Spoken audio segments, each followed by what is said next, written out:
Ronaldo, fabulous. Fabulous, fabulous, fabulous. Thank you for being here. Thank you for stepping in for Craig while he's on his extended honeymoon in Europe. How fabulous is that?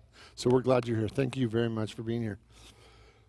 If you're watching online, thank you for being here, part of this on the ministry online. Thank you for being here as well. How are you all this evening? Was the weather perfect today or what?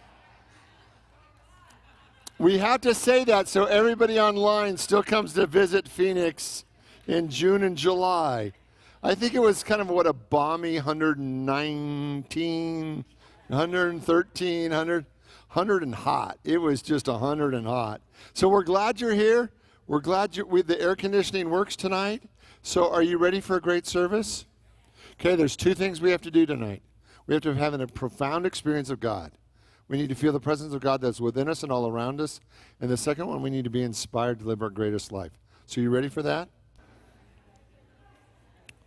Okay, our opening statement tonight. Thank you. Our opening statement tonight is, I open my heart to a deeper understanding. I open my heart to a deeper understanding. Will you say that with me?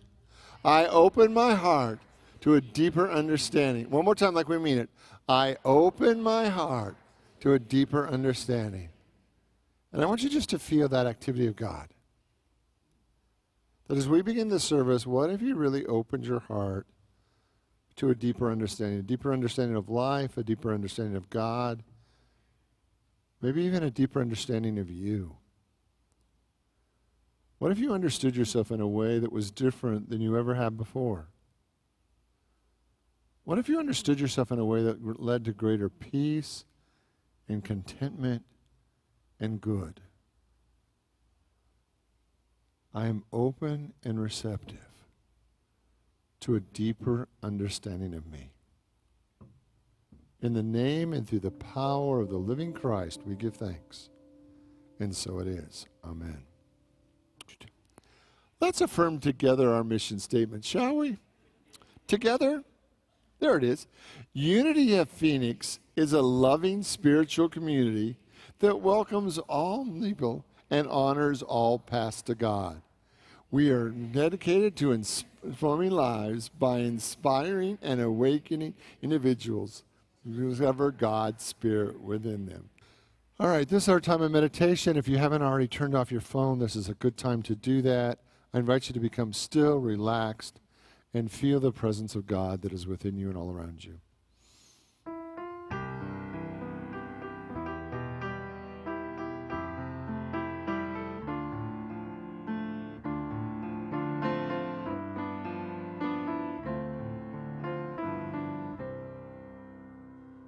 Surely the presence of the Lord is in this place. I can feel God's mighty power and God's grace. I can feel the brush of angels' wings. I see glory on each face. Surely the presence of the Lord is in this place. Tonight I want you just to feel the presence of God that is within you and all around you. Take a deep breath. Breathe it into every cell and fiber of your being. Let every cell and fiber of your body be nourished by the pure life force of God. So with every breath, breathe in and allow your body to be fully supported. Allow your body to be nurtured and supported by all the ways that God is.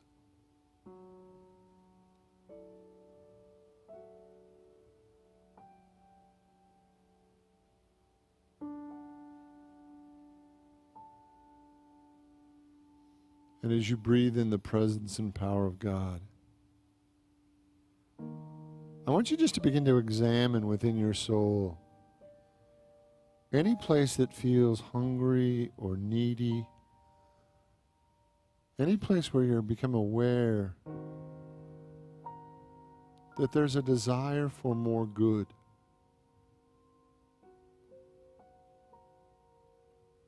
That wherever we're hungry, wherever we feel thirsty for God, we know that every desire can be fulfilled by the infinite Spirit of God.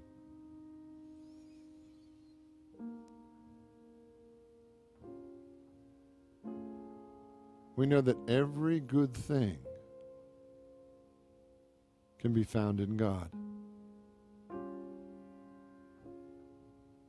That whatever you long for, whatever you want, whatever you desire, whatever your soul is in need of,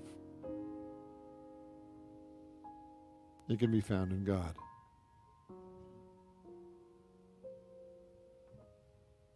And the moment we put our full focus and intention on that Spirit, that living, infinite Spirit that is within us and all around us,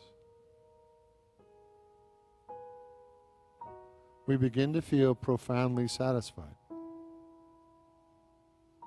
profoundly blessed. Every need is filled to overflowing.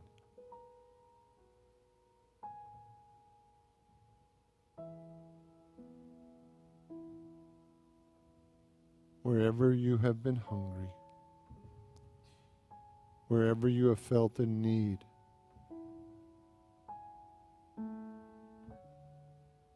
tonight we clearly look to God.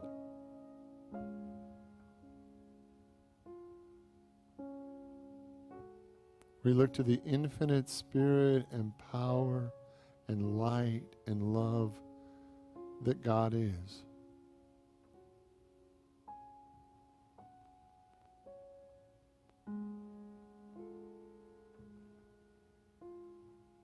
And we allow ourselves to be wildly blessed.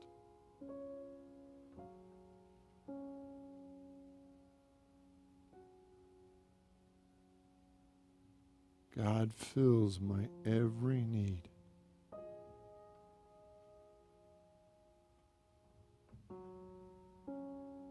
God's infinite Spirit blesses my soul completely. Whatever I desire, whatever I long for, I know the source of every need is God.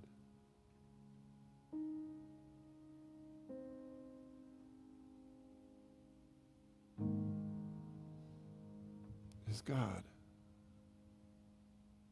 My God. And that I have a connection with the infinite.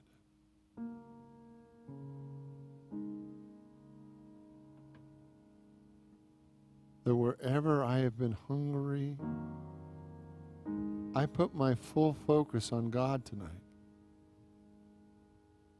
Whatever my desires have been,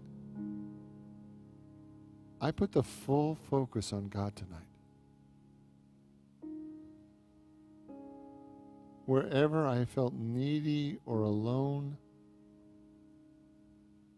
I put the full focus on God tonight.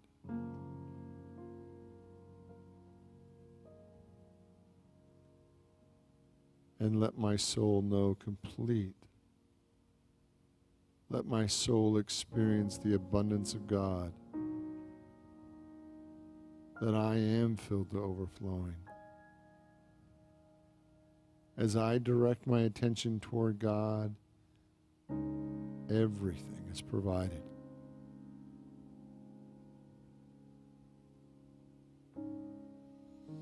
So in the name and through the power of the living Christ tonight, we look to God over and over again, that we may be wildly blessed, fully blessed, completely blessed, and know a soul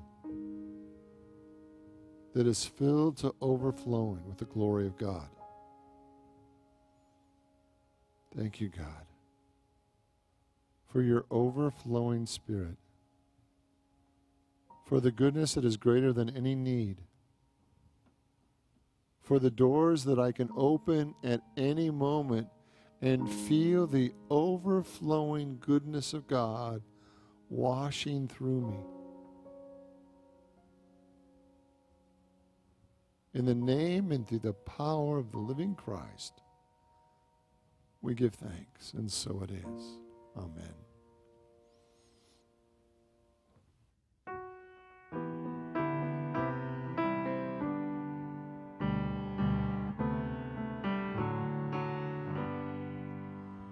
Our Father, who art in heaven,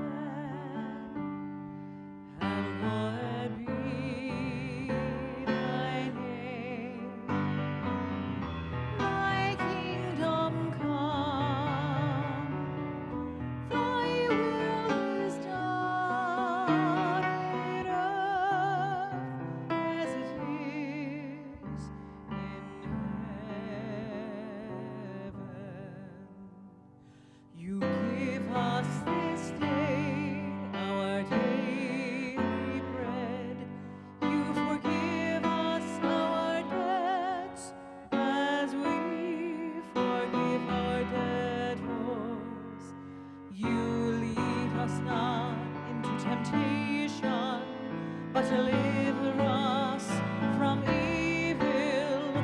For thine is the kingdom and the power and the glory forever.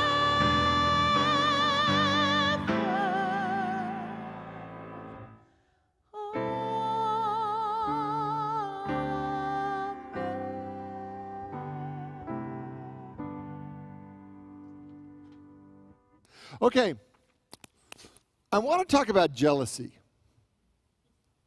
I do. I want to talk about the places where you get jealous. Does anybody get jealous ever? Or have you guys just too spiritually advanced for that? Because I want to talk about jealousy. And I want to talk about envy. And I want to talk about the times when you look at your neighbor's stuff and you say, but I want that. Right? Or why does he get that or she get that? Or why does their yard look so much better than my yard? Or why do they get to drive that car? Or you see a couple in a restaurant and you go, oh, look how sweet, they're in love. I want that. Why don't I have that? Why don't you treat me like that? Right? Have you ever done that to yourself? I want to talk about that because I think there's much more room for jealousy and envy and wanting other people's stuff than we've ever allowed to show up in our life. How many of you have ever been told it was one of the 7 deadly sins to be envious? Right? Right? And how many of us have tried, maybe at some point in our life, not to do it? Like tried, no, oh, I shouldn't do that. I shouldn't be envious. I shouldn't be jealous. I shouldn't want what they have. Tonight, I'm going to open the door. Like Pandora's box is now squeaking open, right? And I want to talk about it because I absolutely believe that it's healthy and good for us to manage jealousy and envy in a different way than you were taught, right? Because basically the way we were taught to deal with jealousy and envy and all that stuff is just don't do it. Like if you told somebody that you were jealous or envious, then usually there was a mitt that just came across and slapped you in the head and said, don't do that again, right? And so the main thrust of this process is, if you're doing it, you're wrong, so don't do it anymore. Anybody raised in a family like that? Anybody? I mean, this is just kind of the way I was raised, right? You just, if you did it, you would bonk and then you just didn't do it anymore. Or at least you didn't say it out loud that you were doing it anymore, right? Because the deal is you learn that if you don't say it out loud, that you don't get the back of the hand, right? So then you're just quietly envious, right? Or you're just quietly jealous. You're quietly wanting other people's stuff. And in Unity, we just make a lot more room to be much more verbal about it, right? And what would happen if we got to actually say out loud the stuff that we were just a little jealous about? And what if there was actually a spiritual process that we could engage that really took us deeper? And what if it actually was a way then of opening our soul to more and more of the goodness of God?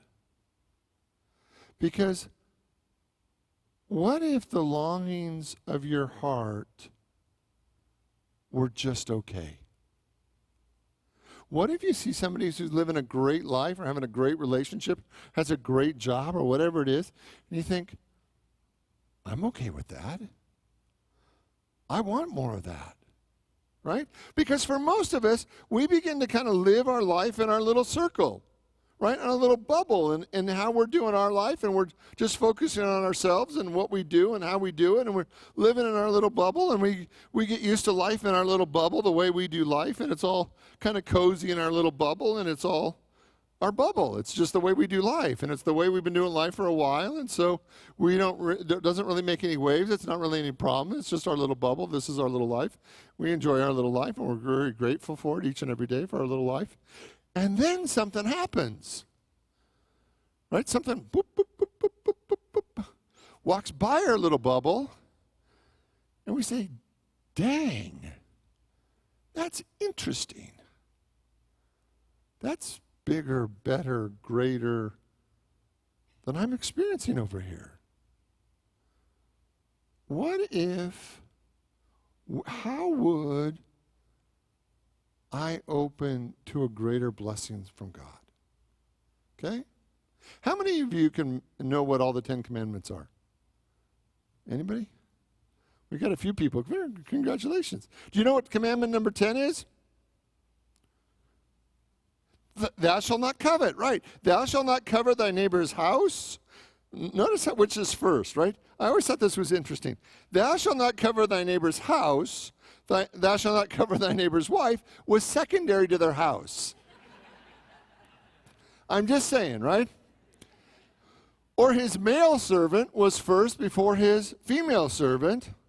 His donkey or his goat or anything else that belongs to our neighbor. So thou shalt not covet, right? And so it's what we hear in that commandment is thou shalt not really look over thy neighbor's fence and see anything that the neighbor has or is doing or is being and wanting that stuff, right?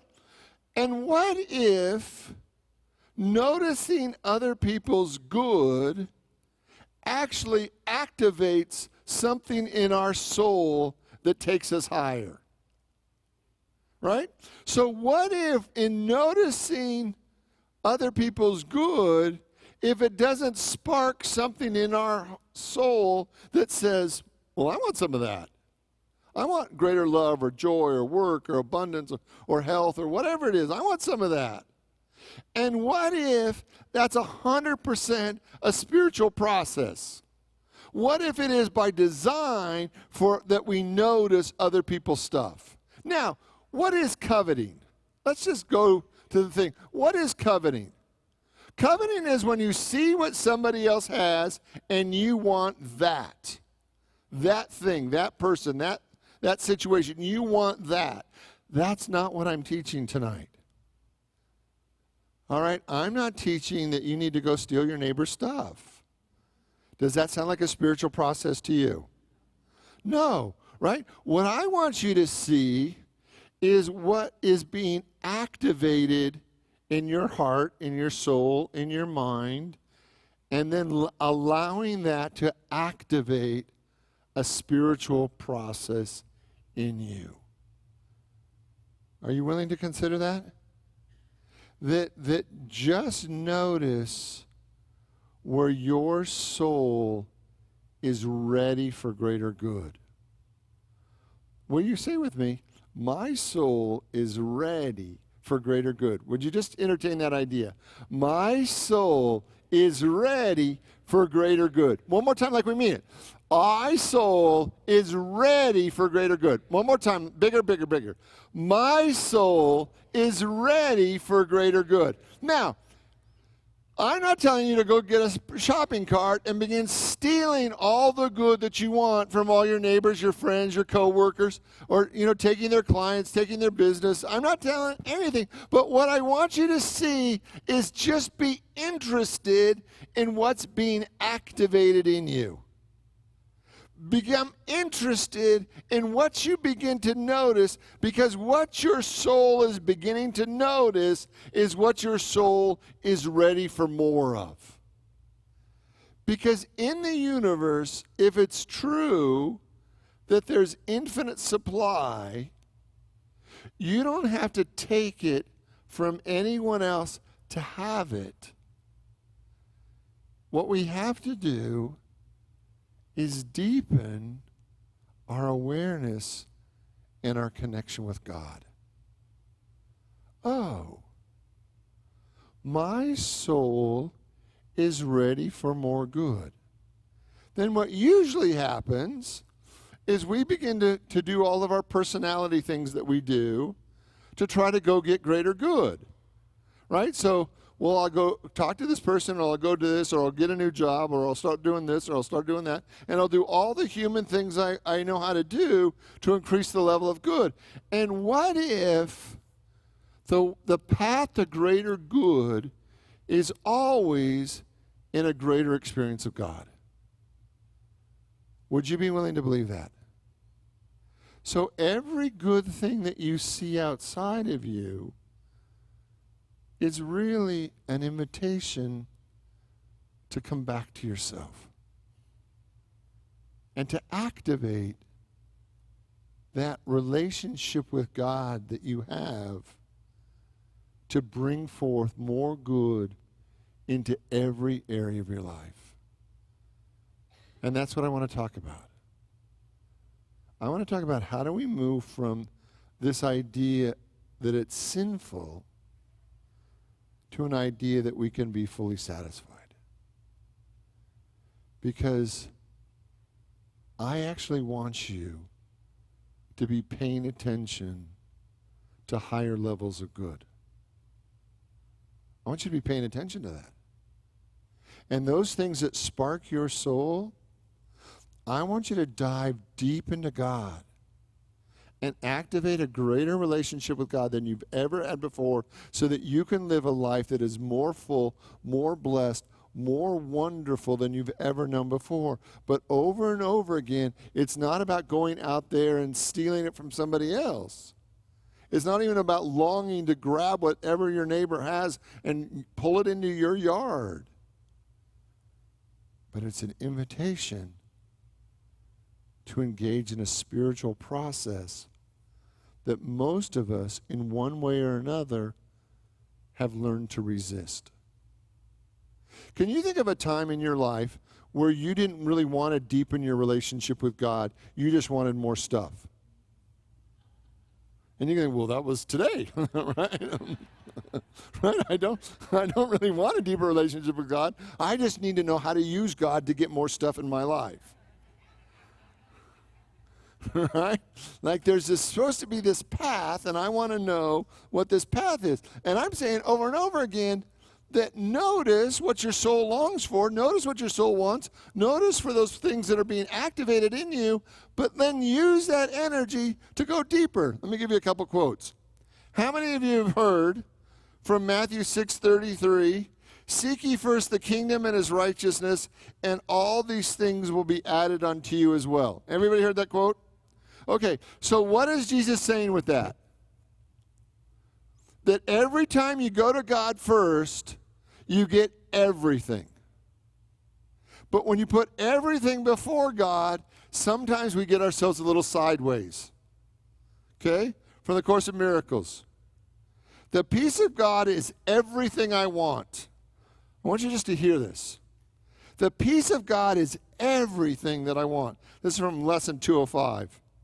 The peace of God is my one goal, the aim of all my living here, the end I seek, the purpose, my function, and my life. What if that was true for you? What if it was true for all of us? That the peace of God is what we want, right? So noticing the good, noticing the blessing, noticing what our neighbor has, noticing a bigger life, noticing how good it can be. I'm not talking about living in constant anxiety about what's next. I'm not talking about living in a place where you're not satisfied with your life. What I am talking about today is noticing those things that begin to tap at the door of your soul, and you know that it's God really offering you a bigger life. I am ready to be fully, completely blessed. Will you say that with me? I am ready to be fully, completely blessed. One more time. I am ready to be fully, completely blessed. Okay, so we've been using this little amazing little book called Lessons in Truth. And this chapter we're on spiritual understanding. Let me read from the second paragraph. Understanding is a spiritual birth, a revelation of God within the heart of man. And then let me share this one with you. Every person in his heart desires, though he may not yet know it, this new birth into a higher life, into a more spiritual consciousness. Everyone wants more power, more good, more joy, and through an unawakened mind, it may seem that more money is good, or more good is what I want. Nevertheless, it is always God. It is always good that we crave. Are you willing to believe that? That it's always God, it's always good that we crave. So spiritual understanding says that whatever I see, whatever's going on in my life, the answer to whatever it is God. Now, you may not think that that's a radical stance, right? But that's not how most of us are living. If we see something we want, we go out and try to make, get, have, whatever that is. And what spiritual understanding says is that the path to everything that you desire, the path no matter what it is that you desire, can only be found in God. Right? In everything, turn our understanding toward God, that we may be fully satisfied. Now, let me just show you how to do this. When you're coveting somebody else's stuff, are you coming from a place of fullness or a place of lack? Like, they have it and I want it. That, by definition, is lack, right? Now, one of our fundamental teachings is that the inner life creates the outer experience, right? So when I'm coveting my neighbor's stuff, I'm holding a level of lack internally because I think they have stuff, I want stuff. There's a level of lack so that if I'm holding lack within me, what do I keep experiencing outside of me? More and more lack, right? So that's not the way we're doing this. That is not spiritual understanding. Spiritual understanding is I see something I notice. I notice something. I see something I desire. I see something I want even, right? We then take it in, and because we notice it, because we want it, there's automatically a place within us that feels that we don't already have it. And this may sound weird, but I want you to see if you can just kind of ride with me on this one, right? So if we having somebody like this car that we've always wanted, or this kind of relationship, or this job, or this promotion, or this amount of money, or whatever it is, right? What I want you to see is that when you notice it and want it, it automatically shows you that you don't feel like you already have it. Well, I don't have it. I don't make that kind of money. I don't have that kind of relationship. I don't have that house. But what I want you to see is that when you notice it, you're automatically noticing your own limitation. And this is really important, right? Because when you notice a limitation, what you begin to see out there is a greater life than you're feeling that you're having in here. And that limitation, that separation, creates not having. And coveting only creates more and more separation and not having. So the moment we notice that we want something, the moment we notice that we have a bigger desire for life, for whatever it is, we actually have to turn our attention to God and be satisfied first from the inside out. That you actually have to experience your oneness with God. Seek ye first the kingdom and its righteousness is turning your focus within so that it's satisfied first from within before it can ever show up out here. Right? And so what we do is all the outside things, but we never really move our focus of our attention to inwardly. So the question then becomes, is there any place in me where I believe that I can't have that level of good? Is there any place within me where I believe that I don't deserve that level of good? Is there any place within me that doesn't believe that level of good is possible for me? And as we put our focus inwardly, we can actually begin to be soul satisfied in a very deep, wonderful, profound way. And once we've made the connection on the inside, are you willing to believe that then the outer reflects that, and that's what you desire is then able to be drawn into your life because you've made an internal shift? Does that make sense? Did I explain that in such a way that you understand what I mean? Right? So that every time we notice something that we decide we want, it automatically demonstrates a place in us where we're holding an internal lack or limitation. And as we go to God and as we focus on God, as we look and experience the infiniteness of God in that place where we need it the most, that healing occurs, that transformation happens, from that internal transformation, then our life begins to outpicture in a much greater way. Are you with me? Did that make sense? Okay, so you ready for your real homework for tonight? Okay, so for tonight, here's what I want you to do.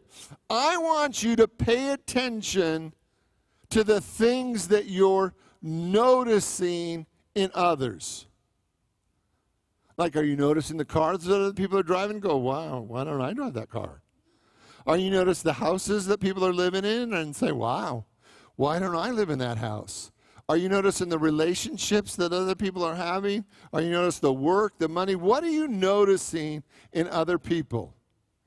And instead of telling yourself, oh, don't do that, oh, you greedy little thing, what are you doing? Right? Instead of shutting yourself down for that, I want you to take that to God. I want you to go directly to that place where you feel your connection with God within you. And I want you to see if you can first experience it within. I want you to touch the infinite Spirit of God within you and heal that disbelief. Heal that sense of separation.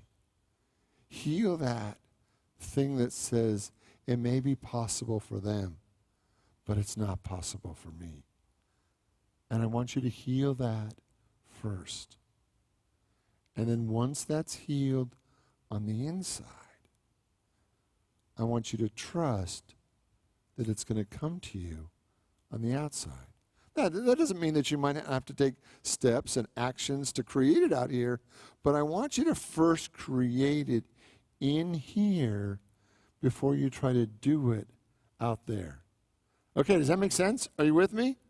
You want to try it? So what is spiritual understanding? What is it as a concept? What does it mean? Somebody help me with this one.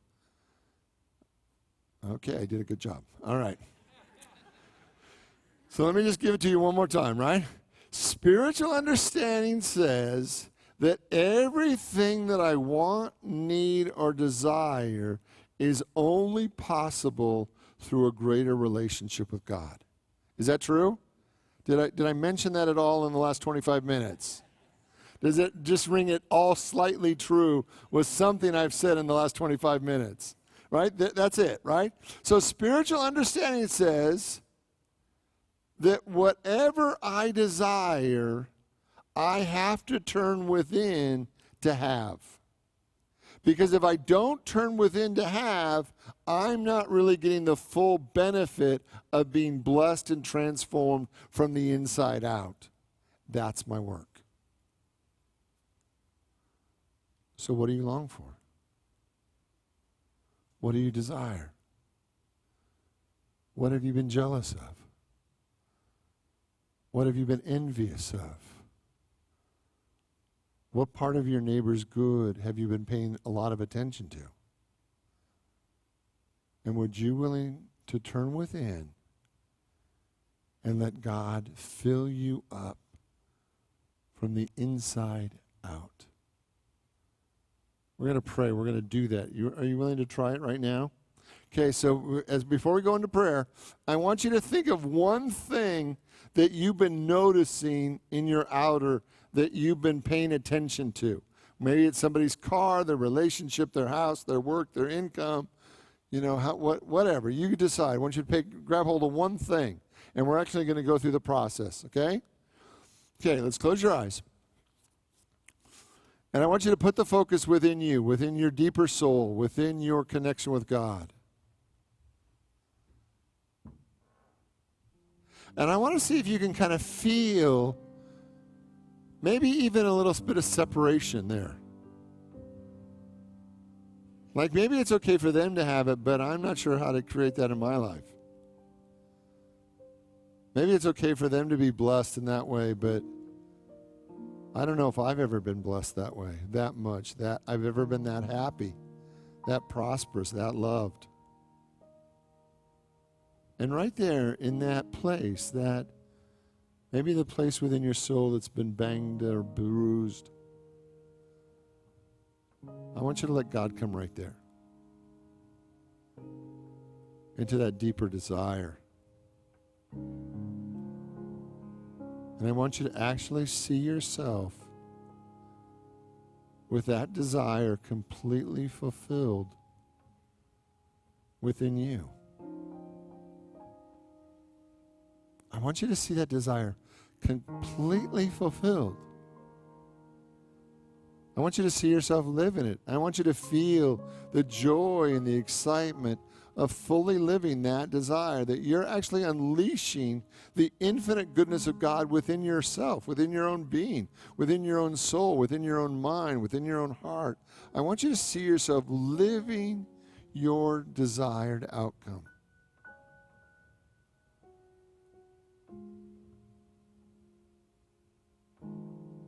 And let it go even deeper. See yourself being fully satisfied in a deep, profound way. See God filling you up.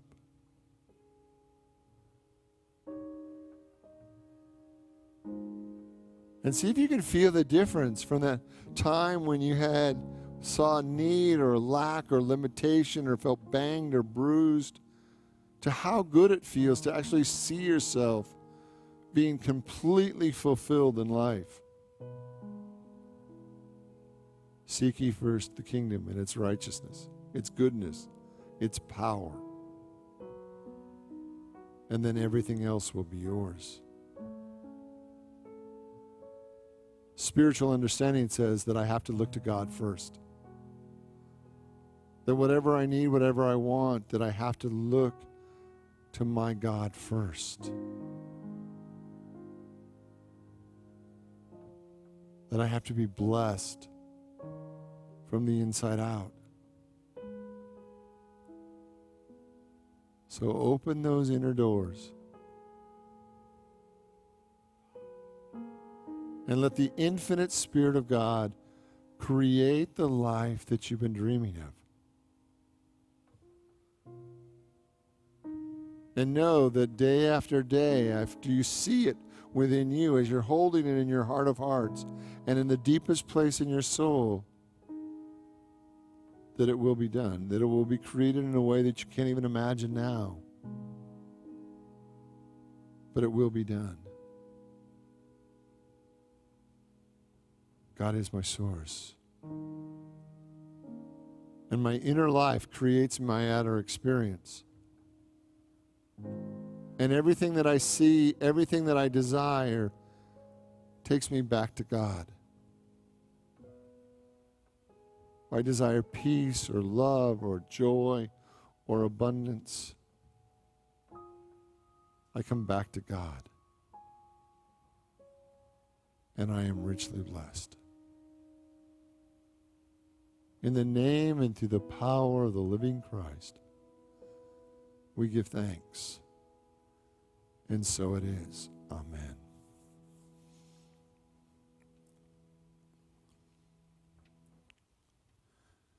Could you do it? Could you feel it? Could you make the internal connection? Could you imagine day after day after day making that internal connection and feeling your life evolve and transform in ways that you can't even imagine today? Seek ye first his kingdom and his righteousness, and everything will be given to you. All right? All right. So here's the deal, right? This lesson is important. Not all the lessons in truth aren't important. This lesson is important, right? Because it's about over and over again, how do I create greater good in my life? So whatever the desire, whatever you're noticing, whatever your heart longs for, whatever you see as a greater possibility, turn to God. Connect with God. Feel the infinite Spirit of God in you, creating that in the midst of you, in the middle of you. And as you feel that over and over again, whatever needs to be healed or released or transformed, it will be done from the inside out, so that you can live a life that's greater than you can even imagine. All right, are you willing to try? Okay, that's your homework. Let's stand, let's sing together our song of peace, and let's go have a great night.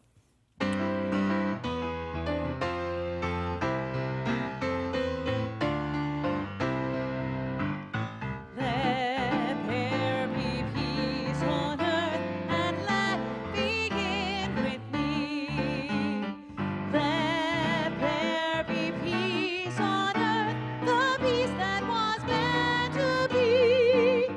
With God as creator, family all are we.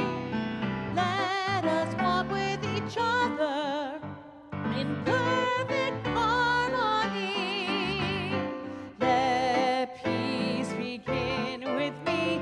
Let this be the moment now.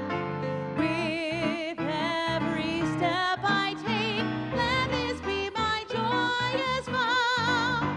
To take each moment and live each moment in peace eternally. Let there be peace on earth, and let it begin with me. Together, our perfect protection. The light of God surrounds us. The love of God enfolds us. The power of God protects us. And the presence of God watches over us. Wherever we are, God is. God bless you all. Have a great night. And remember to sign up for the Ice Cream Social.